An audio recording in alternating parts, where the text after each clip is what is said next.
सरकारकडे एवढी झालीच पाहिजे आणि आमच्या घरातला करता माणूस गेले, घरातला करता माणूस गेलेला आहे, घरातला करता माणूस गेलेला आहे. त्यामुळे सरकारने जॉब काय नेमकी त्या दिवशीची परिस्थिती होती, तुम्ही प्रत्यक्षदर्शी आहात? आम्ही फिरायला म्हणून गेलो होतो सगळे, आम्ही 3 फॅमिली होती आमची. आम्ही निघतच होतो पण अचानक तिथे फायरिंग चालू झाली, आम्हाला काहीच सुचलं नाही. त्यांच्या इथे फायरिंग चालू होतं आणि त्याच्यानंतर त्यांची आत्ता पोझिशन नाही आहे. मी सांगतोय जे काही सांगतोय ते त्यांची आत्ता पोझिशन नाही आहे. केलेलं काय संपूर्ण प्रकार होता, तुमच्या बहिणीने काय सांगितलं तुम्हाला आल्यानंतर, काय परिस्थिती होती? परिस्थिती अशी होती, सगळे टुरिस्ट होते, साधारणतः 2,000 ते 3,000 टुरिस्ट त्या ठिकाणी ते फॅमिलीसोबत एन्जॉय करत होते आणि असं काही वाटेल असं स्वप्नातसुद्धा वाटलेलं नव्हतं. आणि अचानक गोळीबार झाला. गोळीबार झाल्यानंतर काही इतकं सिरियस असेल असं कोणाला स्वप्नातसुद्धा वाटलेलं नव्हतं. पण गोळीबार झाल्यानंतर 2 जण अचानक समोर आले, हातात रायफल आणि साधारण एक आर्मीचा जसा वेश असतो तसे युनिफॉर्म सगळ्यांच्या अंगावर होते आणि डोक्यावर गोप्रो होता. कदाचित तो कॅमेरा असेल, कदाचित काय असेल माहीत नाही, पण त्यांच्या हातात रायफल होतं. रायफल कदाचित AK-47 वगैरे खूप टफ होतं ते. आणि ते सगळं पाहिल्यानंतर सगळेच नागरिक घाबरले होते, सगळे झुकले होते. घोडेस्वारांना दूर नेण्याचा प्रयत्न होता, दूर भगाने की कोशिश थी. अँड त्याच्यानंतर मग एकाने, हेमंत जोशी जे होते, त्यांनी सांगितलं की हे तुम्ही काय करताय, आम्ही तर काहीच केलेलं नाही आहे, प्लीज आम्हाला सोडून द्या, आम्ही काहीच नाही केलं आहे. तर डायरेक्ट हे ऐकल्यानंतर डायरेक्ट त्यांच्या डोक्यात शूट केलं आणि ते लगेचच कोसळले. त्याच्यानंतर त्यांनी सेग्रिगेट करण्याचा प्रयत्न केला हिंदू आणि मुस्लिमांना, की हिंदू एका साईडला व्हा, मुसलमान एका साईडला व्हा. कोणीच टुरिस्टने त्याला प्रतिसाद दिला नाही. आणि त्याच्यानंतर अतुलने म्हटलं की म्हणजे माझी जी बहीण आहे तिच्या मिस्टरांनी म्हटलं की प्लीज आम्हाला सोडून द्या, आम्ही काहीच नाही करणार, आम्ही इथून निघून जाऊ, आम्हाला प्लीज सोडून द्या, आमच्यावर गोळीबार करू नका. तर त्याच्या डायरेक्ट हे शब्द ऐकल्यानंतर डायरेक्टच त्याच्या पोटामध्ये गोळीबार केला आणि तो पण धरातरती पडला. त्यानंतर त्यांनी हिंदू मुस्लिमांना परत विचारलं की कोण हिंदू आहे, कोण मुस्लिम आहे. माझे जिजाजी होते, त्यांनी हात वर केला. अचानक हात वर केल्या त्यांच्या डोक्यात गोळीबार केला. आणि हे सगळे डोळ्यात देखत या सगळ्या लेडीजच्या समोर घडल्यानंतर त्यांची त्या क्षणी काहीच मनस्थिती नव्हती की काय करावं. सगळे जे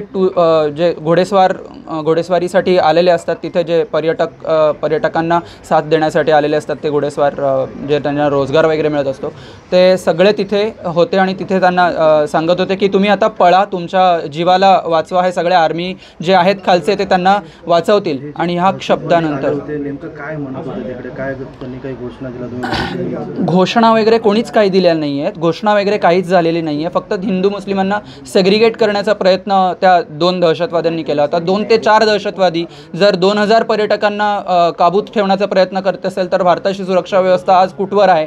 आज भारताची पूर्ण जगामध्ये नंबर 4ची आर्मी आपण म्हणतो, मग आपली ही सुरक्षा व्यवस्था कुठेतरी कमी पडते का, असं प्रश्नचिन्ह आपल्या सगळ्या नागरिकांसमोर येत असतं. आता काय मागणी आहे? आता मागणी हीच असेल, सगळ्याच इंज्युअर्ड झालेल्यांची किंवा मृत्युमुखी पडलेल्या नातेवाईकांची हीच सगळ्यांची मागणी आहे की त्यांना कठोरातली कठोर शिक्षा व्हावी. आणि जे मृत्युमुखी पडलेले आहेत त्यांना, जे सगळे कर्ते पुरुष आहेत, ते सगळ्या कर्त्या पुरुषांसाठी जे काही फॅमिलीसाठी जे काही करता येईल तो प्रयत्न सरकारने निश्चित करावा. आणि जॉब किंवा ह्या संदर्भात त्यांना मदत करावी, ही एवढीच माफक अपेक्षा आहे. आणि आज भारत सुरक्षित जर नसेल तर मग प्रश्न येतो की आम्ही हिंदू आहोत म्हणून आमची चूक झाली का, हा प्रश्न नक्कीच समोर येतो. एक मिनट काय नेमकी त्या दिवशी प्लीज मैं बैठता हूँ प्लीज त्या दिवशी तुम्ही प्रत्यक्षदर्शी आहात, काय नेमकं त्या दिवशी पाहिलं तुम्ही? आम्ही मिनी स्वित्झर्लंडला होतो, सगळं चांगलं चालत होतं तिथे व्यवस्थित. मग आम्ही निघतच होतो तर तेव्हा शूटिंग अचानक चालू झालेली. सगळेच क्ल्यूलेस होते की काय चालू होतं वगैरे. मग नंतर मी बघितलं की मी 2 जणांना बघितलं, हातात बंदूक होते आणि शूटिंग करत होते वगैरे. मग नंतर विचारलं की कोण हिंदू आहे, कोण मुस्लिम आहे म्हणून. मग संजय काकांना पहिले असं त्यांनी हात वरती गेला तर त्यांना पहिले गोळी मारली. नंतर हेमंत काकांना मारली ते विचारायला गेलेले की काय झालं आहे नक्की, तर क्या हुआ है, कुछ हुआ है, की हम कुछ नहीं कर रहे असं ते बोलतात. त्यांनाही गोळी मारली. मग माझे बाबाही तिथे गेले. माझे बाबाही बोलले की गोळी नका मारू म्हणून, आम्ही काही नाही करत. तर तिथेच त्यांनाही गोळी मारली माझ्यासमोर. मी काहीच नाही करू शकली आणि